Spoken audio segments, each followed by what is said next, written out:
जय जय रघुवीर समर्थ. मित्रांनो, या जगात अनेक लोक प्रतिभावान असतात. अनेक लोक मेहनती असतात. अनेक लोकांच्या मनात मोठी स्वप्न असतात. पण तरीही ते यशस्वी होत नाहीत. का? कारण त्यांना एका गोष्टीने बांधून ठेवलेलं असतं. भीती. अपयशाची भीती. लोक काय म्हणतील याची भीती.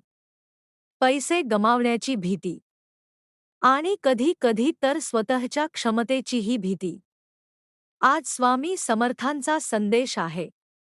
भीतीवर विजय मिळव. मित्रांनो, विचार करा. एक छोटं मूल चालायला शिकतं तेव्हा किती वेळा पडतं.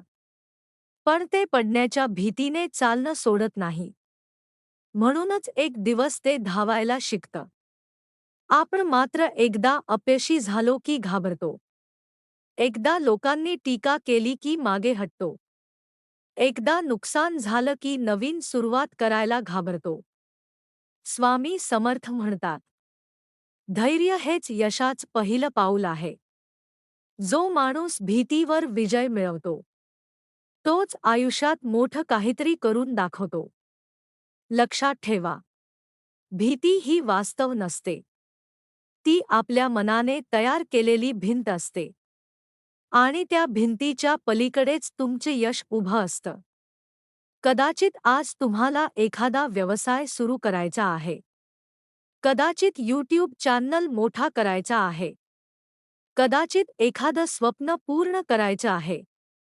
पण मनात भीती आहे. जर मी अपयशी ठरलो तर? मित्रांनो, अपयश हे शेवट नसतं. ते तर यशाकडे जाणारा रस्ता असतो.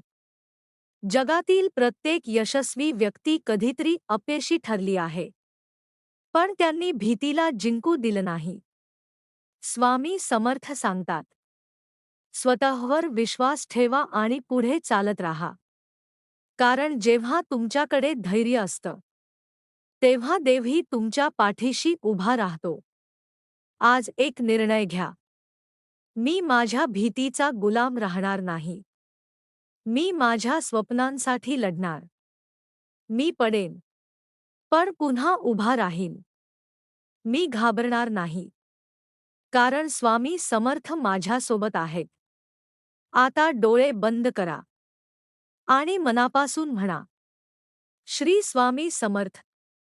हा जप तुमच्या मनातील भीती दूर करो.